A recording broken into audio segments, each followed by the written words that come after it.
안녕하십니까? 깨어있는 시민 여러분. 언론 소비자 주권 행동의 사설 탐정입니다. 오늘 우리가 해부해볼 타깃은 2026년 4월 21일자 조선일보 사설, 정부 정책이 대통령 휴대폰 문자로 계속 나와야 하나? 입니다. 제목만 보면 마치 대통령의 소통 방식이나 국정 운영의 절차적 문제를 꼬집는 점잖은 훈수 같습니다. 하지만 돋보기를 들이대면 그 속에는 기득권 언론이 수십 년간 우려먹은 낡은 마법 주문이 숨어 있습니다. 자, 탐정의 시선으로 껍데기를 벗기고 진짜 의도를 찾아가 보겠습니다.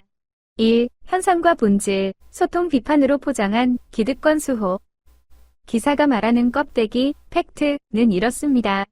이재명 대통령이 SNS를 통해 부동산, 장기보유 특별공제, 장특공제 중 비거주자에 대한 혜택을 폐지하겠다고 밝혔고, 이에 대해 여당 내에서 법안 발의가 이어지자 민주당이 실거주자는 대상이 아니다 라며 진화에 나섰다는 겁니다.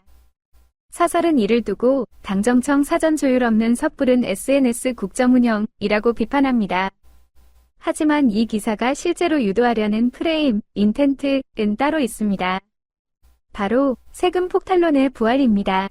대통령의 메신저, SNS를 공격하는 척하면서 실제로는 비거주 1주택자, 사실상의 투기 및 갭투자자에 대한 과세 정상화라는 메시지 자체를 흠집내고 무력화하려는 고도의 여론전입니다. 2. 논리적 허점 타격, 불안은 누가 조장하고 있는가? 여러분, 이건 좀 이상하지 않습니까? 사설 스스로도 대통령의 발언 취지를 이렇게 적고 있습니다. 1주택자라 하더라도 비거주자까지 세금을 감면하는 것은 조세 형평성에 어긋난다는 취지였다. 맞습니다. 집을 사놓고 살지는 않으면서 세금 혜택만 챙겨가는 건 상식적으로도 조세 정의로도 맞지 않거든요. 타깃은 명확히 투기성 보유자입니다. 그런데 사설은 곧바로 이렇게 논리를 비약합니다.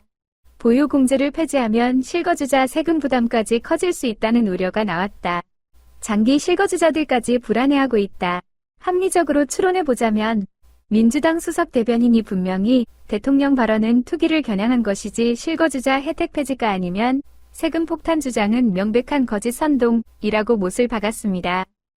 그렇다면 실거주자들의 불안은 해소되어야 정상입니다.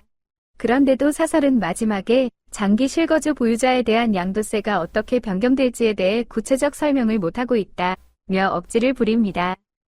대상이 아니라서 바뀔 게 없는데 대체 무엇을 설명하라는 걸까요? 결국 실거주자들의 불안은 실체가 있는 것이 아니라 언론과 야당이 억지로 빚어낸 허상에 불과합니다. 투기꾼들이 맞을 매를 선량한 실거주자들을 방패막이로 세워 피해보려는 얄팍한 논리적 속임수죠. 3. 역사, 사회적 맥락, 지방선거 앞두고 꺼내든 정가의 보도. 이 사안의 진면목을 보려면 맥락을 봐야 합니다. 과거 노무현 정부의 종합부동산세 도입 때부터 문재인 정부의 부동산 대책에 이르기까지 보수 언론은 진보 정권이 부동산 불로소득에 매수를 댈 때마다 예외 없이 세금 폭탄 프레임을 가동했습니다. 강남 소수 부유층의 세금 문제를 중산층 전체의 위기로 둔갑시키는 것은 그들의 오랜 주특기입니다. 더구나 지금은 무엇이 코앞에 있습니까? 바로 지방선거입니다.